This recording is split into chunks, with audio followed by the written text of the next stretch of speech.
మామూలుగా వ్యక్తిత్వ పరంగా చూసుకుంటే మనకు తెలుసు ఆయన కేవలం ఒక నటుడు మాత్రమే కాదు, ఒక రాజకీయ నాయకుడు కూడా, 3వ సారి కూడా ఎమ్మెల్యేగా ఎన్నికయ్యారు. More over బసవరామ Tarakam hospital chairman ఆయన. సో దానికి సంబంధించి చాలా మంది చాలా చెప్తూ ఉంటారు అసలు ఆయన ఎలాంటి హెల్పింగ్ నేచర్ అయింది. ఆయన కనుక తెలిస్తే మాత్రం ఇమీడియట్గా వాళ్ళకి హాస్పిటల్కి సంబంధించినటువంటి అన్నీ కూడా చేపిస్తారు అక్కడ వైద్యం ఇవ్వటానికి అని. సో మీకేమైనా అట్లాంటివి ఏమైనా ఉన్నాయా అట్లా తెలిసినంత వరకు? అంటే విన్నాను సార్, నాకు తెలిసినంత వరకు తెలియదు కానీ నేను విన్నాను. ఆయన వెళ్ళి ఎవరైనా ఇలా వెళ్ళి ఇది అంటే వెంటనే బసవతారకంలో హెల్ప్ చేయడం, విపరీతంగా పెద్ద లెవెల్లో హెల్ప్ చేయడం గురించి విన్నాను. అలాగే హిందూపూర్లో కూడా ఆయన హెల్ప్ చేసిన దాని గురించి చాలా విన్నాను. అనంతపురంలో ఆయన హెల్ప్ చేసిన దాని గురించి చాలా విన్నాను. ఓకే, ఒక చోట కాదు చాలా చోట్ల విన్నాను హెల్పింగ్ నేచర్ గురించి. అంటే మీకు ఒక అరుదైన పర్సన్ అనిపించారు ఎప్పుడైనా మీకు? ఎందుకంటే అన్స్టాపబుల్ అని చేశారు కదా, అది చాలా బాగా చేశాడు ఆయన. అదే అది ఎవ్వరూ కూడా ఊహించింది అది. అంటే అప్పటిదాకా మనకి ఆయన మీద ఏ ఇమేజ్ ఉందో ఆ ఇమేజ్ని పటాపంచలు చేసింది. చాలా సరదాగా చేశాడు.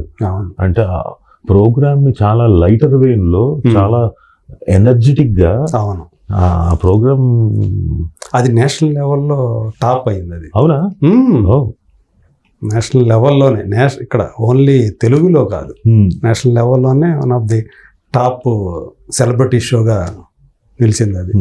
చాలా బాగా చేశాడు అది, చాలా న్యాచురల్గా. అంటే ఆయన అక్కడ అన్ని రకాల కమర్షియల్ ఎలిమెంట్స్ అన్ని మేళవించి దానికి ఆయన దాని రక్తి కట్టించడం అసలు. పైగా అది కూర్చొని 1-to-1 మాట్లాడుకునే షో.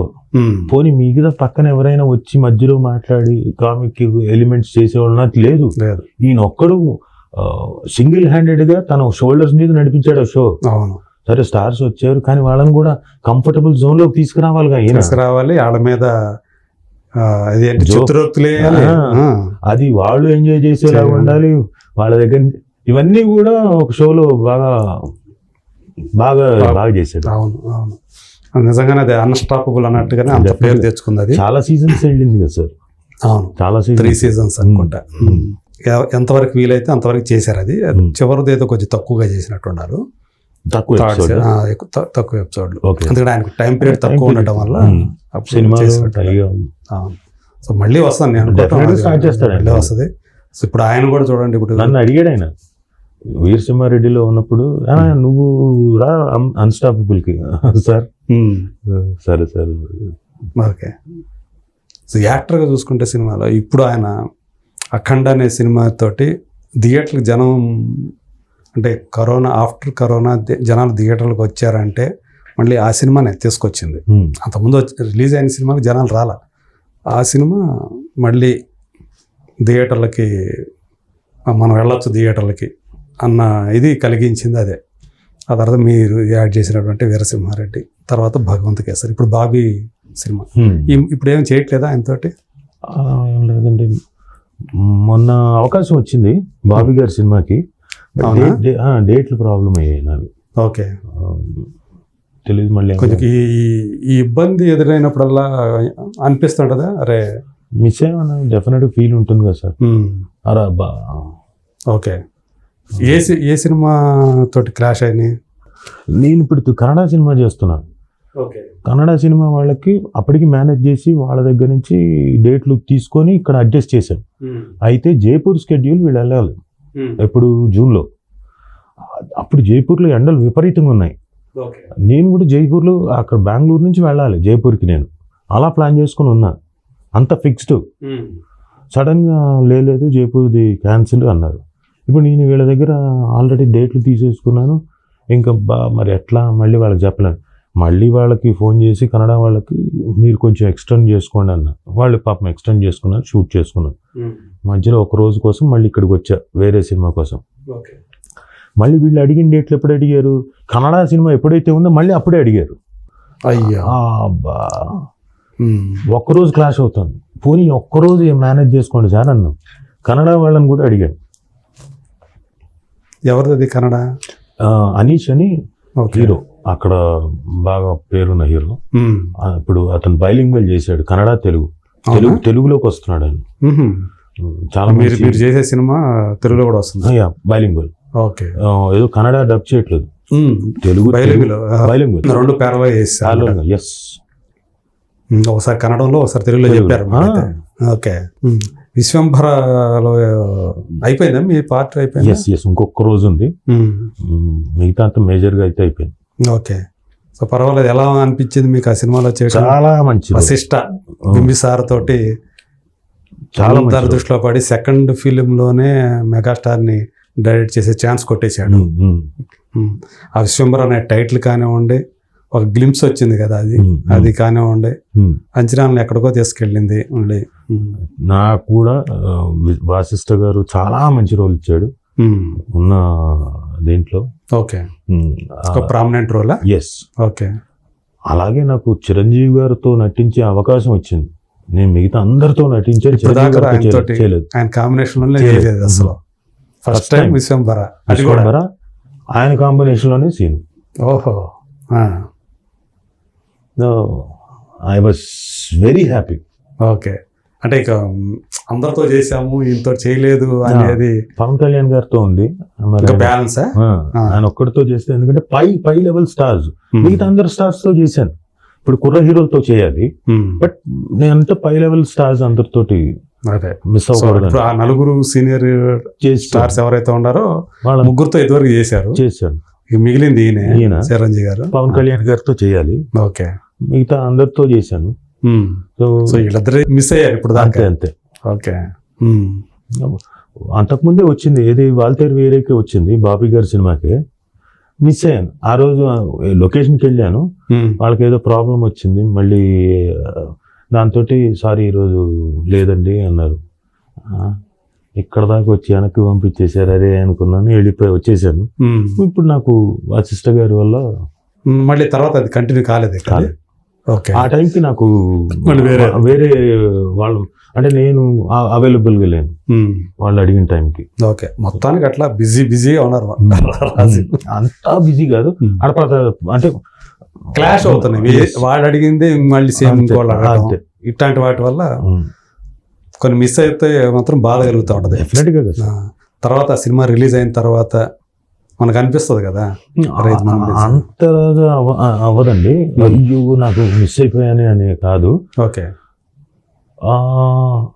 మిస్ అయ్యాం అంతే. సో చిరంజీవి గారితో ఫస్ట్ టైం చేశారు కదా, ఏమన్నా ఎలా? చాలా మంచి ఎక్స్పీరియన్స్ కదండి. పైగా చిన్నప్పటి నుంచి నన్ను చూసిన వ్యక్తి, మా అమ్మ మా నాన్న బాగా తెలిసిన, సో చెన్నై నుంచే కాబట్టి నేను ఆయన సినిమా చిన్నప్పుడు దొంగ సినిమా షూటింగ్కి వెళ్తే వన్ డే అంతా ఆయన తోటే ఉన్నాను. నాగబాబు గారే తీసుకెళ్లారు నన్ను కార్లో. ఓకే. సో అక్కడ ఫైట్ చేస్తున్నాడు. ఎందుకంటే మీరు అప్పుడు గురువు గారు అబ్బాయా? నాన్నగారు ఆయనకి చెప్పారా లెసన్స్? మదర్, అమ్మ చెప్పాను. నాన్న కూడా చెప్పే ఉంటాడు. లక్ష్మీ కనకాల గారి శిష్యులే ఆయన, చిరంజీవి గారు. ఓకే. సో నాన్న కూడా చెప్పినట్టున్నాడు పాటలు. ఓకే. ఇంటికి ఏమైనా వచ్చుంటే ఏమైనా థియరీ ఏమైనా చెప్పుంటాడేమో కానీ ఆ ఇది ఉంటుంది, అమ్మా నాన్నలు చెప్పింది ఇన్స్టిట్యూట్లో ఎలా చేసేవాళ్ళు అలా అని. తర్వాత మా ఇంటికి వచ్చాడు ఆయన 83లో ఇక్కడ హైదరాబాద్లో. తర్వాత నేను అప్పుడు చిన్నప్పుడు చెప్పే కదా దొంగ షూటింగ్కి అక్కడికి వెళ్ళాను. ఒక రోజంతా ఆయనతోటే, ఆయన షూటింగ్లోనే ఉన్నాను. ఫైట్ చేస్తూ ఉన్నాడు ఆయన. ఓకే. యాక్షన్ సీన్ అప్పుడు యాక్షన్ సీక్వెన్స్ అప్పటికి 7th ఫ్లోర్ ఏదో. ఓకే. పార్పెట్ వాల్ మీద పల్టీలు కొట్టుకుంటూ వెళ్ళాలి. No safety, no dupe. ఈయనే చేశాడు. నేను చిన్న పిల్లోని, అంటే నాకు అంత పర్ఫెక్ట్గా గుర్తుండడానికి అది ఎంత ఇబ్బందికరమో, ఎంత భయంకరమో అది నేను కళ్ళారా చూశాను కాబట్టి చెప్పగలుగుతున్నా. అదే. ఆ తర్వాత ఆ రోజు సాయంత్రం నాగబాబు గారు కారులో తిడుతున్నారు ఫైట్ మాస్టర్ని. సేఫ్టీ లేకుండా, ఇంకోటి లేకుండా, అసలు ఏంటి అంతే కదా, మరి కన్సర్న్ ఉంటుంది కదా. నేను అలా కూర్చొని అదొక ఎక్స్పీరియన్స్. అంటే అప్పుడు చిరంజీవి గారు కూడా ఉన్నారు దాంట్లో? లేరు. లేదు. ఓకే. నాగబాబు గారితో వెళ్ళి మళ్ళీ నాగబాబుతో ఆయనతో తిరిగి ఆయన కారులో సో అలా ఆ తర్వాత చిరంజీవి గారితో మ్యాచ్ ఆడినప్పుడు తెలుసుగా మీకు మాలో నేను ఆయన టీంలోనే ఆడాను, 59 రన్స్ కొట్టాను, ఆయన ఫుల్ సంతోషంతో రాజీవ్ అని చెప్పేసి కౌగిలించుకున్నారు. అదే రోజు నేను man of the series, man of the match రెండు I was happy for that. తర్వాత నా ఫిలిం బాయ్ అరవింద్ రిలీజ్ అయిన తర్వాత ఆయన చాలా పాపం, ఏమ్మా నీ సినిమా బాగా ఆడుతుందంట, నాకు చూపించమన్నారు. సార్ మీరు ఆ మాట అనకండి సార్, మీరు ఎప్పుడు చూస్తారంటే చెప్పండి అప్పుడు అన్న. సరే అని చెప్పేసి అసిస్టెంట్ నెంబర్ ఇచ్చారు. బిజీగా ఉన్నట్టున్నారు అసిస్టెంట్, మళ్ళీ పెద్దగా రెస్పాండ్ అవ్వలేదు. అది తర్వాత మళ్ళీ డబ్బింగ్ స్టూడియోలో కలిస్తే ఏమ్మా చెప్పాను కదా అంటే, సార్ భలేవా సార్ నేను ట్రై చేశాను అంటే, సరే ఒక పని చేయి, ఒక నంబర్ తీసుకో, నువ్వు చెప్పు, రేపు పెట్టేసుకో అన్నాడు. సరే అండి వచ్చి ప్రసాద్లా బుక్ చేశాను. సాయంత్రం 6 కనుక్కున్నది, ఆయన మర్చిపోయాడు, వేరే పెళ్ళికి ఏదో వెళ్ళాడు. వెళ్ళిన తర్వాత మళ్ళీ 9 o'clock, మళ్ళీ 9:30కి వస్తా అన్నారు. ఓకే, మళ్ళీ కంటిన్యూ చేశాం. 9 o'clock వచ్చాడు ఆయన, చూశాడు, ఫిలిం బాయ్ చూశాడు. So that is a very unique moment, అంతేగా యూనిక్, మెమరబుల్ మూమెంట్, చాలా మెమరబుల్ మూమెంట్. అవును, నిజానికి ఆ నాశనం పనే ఉంది అసలు, పట్టించుకోవాల్సిన అవసరం ఉంది అసలు. అంటే తన వాడనుకున్న వాళ్ళని ఆయన గౌరవించే విధానం, విలువ ఇచ్చే విధానం, విలువ డెఫినెట్. ఇప్పుడు మొన్న రోషన్కి తన సినిమా రిలీజ్కి ముందు సార్ అని చెప్పి సాంగ్ చూపిస్తే రోషన్ పక్కన కూర్చోబెట్టుకొని మాట్లాడాల్సిన అవసరం ఉంది. కరెక్ట్, అయిపోయింది. గురువు గారికి ఇస్తారేమో ఇంపార్టెన్స్, విలువ. ఇప్పుడు గురుపుత్రుడికి ఇచ్చి పుత్రుడికి ఎందుకు ఇవ్వాల్సిన అవసరం, పట్టించుకోవాల్సిన అవసరం కూడా లేదు. But still he did. అది ఆయనలో క్వాలిటీ, చాలా చాలా గొప్ప క్వాలిటీ, గొప్ప. అవును, అందు గురించి ఆయన చాలా మందికి అనుసరణీయుడు అనేది, అందు గురించి రోల్ మోడల్ అయ్యింది, అందుకే అది. సో ఇప్పుడు మళ్ళీ అంటే విశ్వంబర్లో ఇప్పుడు ఆయనతో కాంబినేషన్ అన్నారు కదా, సో కలిసి చేసేటప్పుడు ఏమన్నా అన్నారా ఆయన? ఏం లేదు, ఏమనలేదు. అమ్మా అది ఇది ఎక్కడో వచ్చిన కరెక్షన్స్ ఉంటే చెప్పారు, వ్యాలిడ్ పాయింట్స్. ఎందుకంటే నేను చిరంజీవి గారితో ముందు ఉన్నానన్న చిన్న ఇది ఉంటుంది, బెరుకు ఉంటుందిగా, ఫస్ట్ టైం ఆపర్చునిటీ. ఇప్పుడు బాగా చేసేయాలి, ఇంప్రెస్ చేసేయాలి ఆయన్ని, సో దట్ నెక్స్ట్ సినిమా కూడా పెట్టాలి. చిన్న దుగ్ధ ఉంటుంది కదా, ఆ దుగ్ధతోటి చాలా, అంటే మామూలుగా నేను చాలా కాన్ఫిడెంట్గా చేస్తాను, పక్కన పట్టించుకోను ఎప్పుడు.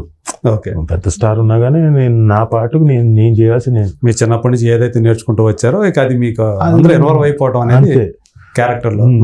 అయితే ఇక్కడ కొంచెం కొంత బెరుగుండింది.